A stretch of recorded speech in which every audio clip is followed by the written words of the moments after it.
கிட்டத்தட்ட ஓய்வூதிய பிரச்சனை அப்படித்தான் ஆகிக்கொண்டிருக்கிறது. 22 மாதங்களாக ஓய்வூதிய பலன் கிடைக்கவில்லை. கருணாநிதி இன்றைக்கு ஓய்வு பெறுகிறார். இவருக்கு எப்போ ஓய்வு கால பலன் கிடைக்கும்? யாராவது சொல்ல முடியுமா? பிரான்ச் மேனேஜரால சொல்ல முடியுமா? பாவம் அவர் வாழ்த்தி பேசினார், அவரால் செய்ய முடிஞ்சது. இல்ல எம்டியால சொல்ல முடியுமா? இல்ல நம்முடைய போக்குவரத்து செயலாளராலே சொல்ல முடியுமா? இன்னும் கூட கேட்டாலும் அமைச்சரால கூட சொல்ல முடியாது. அமைச்சர் நாளை சொல்லிட முடியுமா? எல்லாருக்கும் ஏன்னா ஒரு அரசாங்க செட்டப் இருக்குது. அந்த செட்டப்பை எதிர்த்து நீங்க போராடணும்.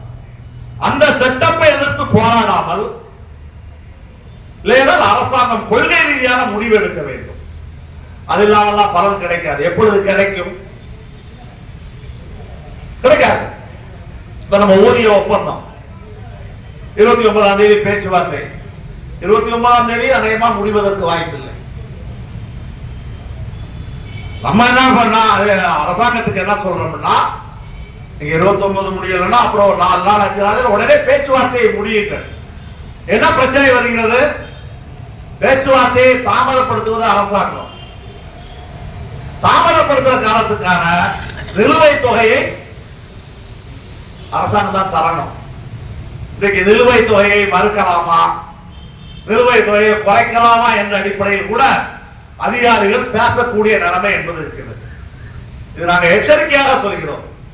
நீங்கள் தொழிலாளர்கள் புரிந்து கொள்ளவில்லை என்றால் அதற்கப்புறம் நம்ம என்னமும் பேசி பிரயோஜனமே கிடையாது. நான் போராடுவோம். ஆனால் சிஐடியுடைய சக்திக்கு உட்பட போராடும்.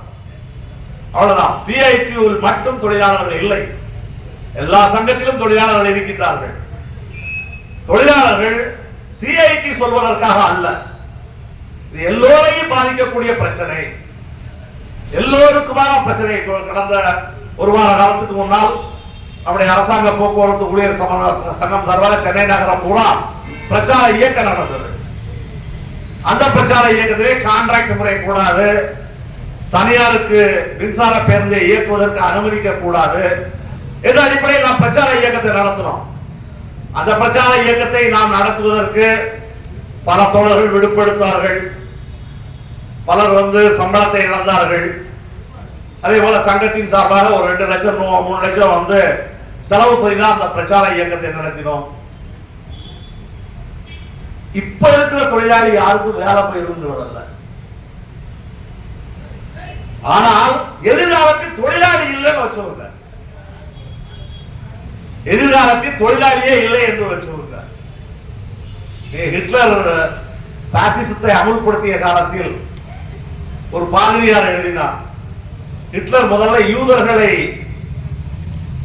படுகொலை செய்தார். நான் கண்டுக்காம இருந்தேன், ஏனென்றால் நான் ஒரு யூதன் இல்லை. அடுத்து ஹிட்லர் கம்யூனிஸ்டுகளை நோக்கி தாக்குதலை தொடுத்தார். நான் கண்டுகொள்ளவில்லை, ஏனென்றால் நான் ஒரு கம்யூனிஸ்ட் இல்லை. அடுத்து ஜனநாயகவாதிகளை நோக்கி தாக்குதல் தொடுத்தார். எனக்கு அரசியல்லாம் ஒண்ணு இல்லை, நான் ஒரு பாதிரியார். கடைசியா சர்ச்சுக்கு அடிக்கிறோம். ஐயோ அப்பான்னு கத்துற எவனுமே இல்லை. இருக்கவங்க காப்பாற்றுறதுக்கு எவருமே இல்லையா? இருக்கவங்க பூரா ஒழிச்சுட்டாங்கன்னா யார் யாரை காப்பாற்ற முடியும்? எனவே இருக்கிற தொழிலாளர்கள், இது 1 நாள் 2003க்கு பிறகு உள்ள தொழிலாளி பிரச்சனை, நாளைக்கு வரக்கூடிய கான்ட்ராக்ட் தொழிலாளி சம்பந்தப்பட்ட பிரச்சனை, தனியார் மயமானால் நமக்கு ஒன்றும் கவலை இல்லை, அல்லது இதுக்கும் நமக்கு சம்பந்தம் இல்லை. எல்லோருக்கும் எல்லா பிரச்சனைகளிலும் எப்போதுமே சம்பந்தம் இருக்கிறது. இங்கே சம்பந்தம் இல்லாத விஷயங்கள் எதுவுமே இல்லை. எனவேதான் மீண்டும் மீண்டும் என்ன சொல்கிறோம் என்றால், தொழிலாளர்கள் ஒற்றுமையாக இருக்கணும். தொழிலாளர்கள் என்ற ஒற்றை நோக்கத்தோடு எல்லோரும் நாம் ஒரு குடையின் கீழ், நமக்குள்ள 1000 அரசியல் கருத்து வேறுபாடுகள் இருக்கலாம், அரசியல் சிந்தனைகள் இருக்கலாம். ஆனால் நம்முடைய கொள்கை, நம்முடைய கோரிக்கை, நம்முடைய பிரச்சனை, நம்முடைய நியாயங்கள் என்று வரும் பொழுது அது எதற்காகவும் அதை காம்ப்ரமைஸ் பண்ணாம, எதற்காகவும் அதை விட்டுக் கொடுக்காமல் போராட வேண்டும். இன்றைக்கு கருணாநிதி மட்டுமல்ல, அப்படிப்பட்ட தோழர், கருணாநிதி போன்ற தோழர்கள் அப்படிப்பட்ட பணியை தான் செய்து கொண்டிருந்தார்கள்.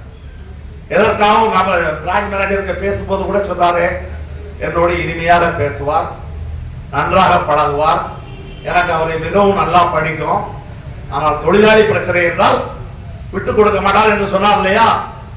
அதே மாதிரி பிரச்சனை என்று வந்தால் மற்ற விஷயங்களை எல்லாம் விட்டு நாம் நமக்காக இருக்கணும். இப்ப நம்ம முன்னாடி ஊதிய ஒப்பந்தம் இருக்கிறது. இப்ப நாங்கள் ஏற்கனவே எல்லா சங்கங்களுக்கும் சொல்லி இருக்கிறோம், எல்லா தொழிலாளிகளுக்கும் சொல்லி இருக்கிறோம், அரசாங்கத்துக்கும் சொல்லி இருக்கிறோம், இந்த ஒப்பந்தத்திலே எல்லா பிரச்சனையும் முடிக்க வேண்டும். வெறும் சம்பளம் மட்டும் பிரச்சனை அல்ல. நிறைய தொழிலாளர்கள் என்ன நினைக்கிறார்கள், ஏதோ கொஞ்சம் சம்பளம் கொடுத்தா போதும். கொஞ்சம் சம்பளம் இல்லை, நீங்க இப்ப முறைப்படுத்தி ஒரு தடவை பே மேட்ரிக்ஸ் வாங்கணும். இன்னும் சம்பளத்தில் சில பிரச்சனைகள் இருக்கிறது, அது ஆழமாக தொழிலாளிகளுக்கு தெரிவதற்கு வாய்ப்பு இல்லை. இப்போ அந்த பிரச்சனையெல்லாம் சரி பண்ணாதான் அடுத்து 8th பே கமிஷன் வரும் பொழுது சம்பளத்துல பிரச்சனை இல்லாம இருக்கும். இப்ப சம்பளத்தில் சரி செய்ய வேண்டும். அது மாதிரி நாளைக்கு ஓய்வு பெறக்கூடிய தொழிலாளிகளுக்கு பணம் கிடைக்கணும்னா இன்னைக்கு ரிட்டையர்ட் ஆகி பணம் இல்லாமல் 22 மாதங்களாக இருக்கக்கூடிய தொழிலாளிகளுடைய பணம் உடனடியாக செட்டில் ஆகணும். அதே மாதிரி ஓய்வூதியர்களுடைய டிஏ பிரச்சனை வரணும். 1/4/2003 பிறகு உள்ளவர்களுடைய இந்த எல்லா பிரச்சனையும் இந்த ஓய்வூதிய ஒப்பந்தத்திலே தீர்வு காண வேண்டும். அதற்கு எல்லா சங்கங்களும் ஒன்றிணையணும், எல்லா தொழிலாளிகளும் ஒன்றிணையணும். 29ஆம் தேதி பேச்சுவார்த்தை, 27ஆம் தேதி 29ஆம் தேதி பேச்சுவார்த்தை இருக்கிறது. அந்த பேச்சுவார்த்தையை இதை வலியுறுத்துவோம். மேக்சிமம் நம்ம எல்லா பிரச்சனைகளையும் தீர்ப்பதற்கு முயற்சி செய்வோம். இந்த முயற்சிக்கு எல்லோரும் ஒத்துழைப்பு தர வேண்டும் என்று இந்த சந்தர்ப்பத்திலே கேட்டுக்கொண்டு மீண்டும் ஒருமுறை தோழர் கருணாநிதியை அவருடைய குடும்பத்தாரை வாழ்த்தி பங்கேற்ற அனைத்து நண்பர்களுக்கும் வாழ்த்துக்களை தெரிவித்து நன்றி கூறி இத்துடன் நிறைவு வருகிறேன். நன்றி.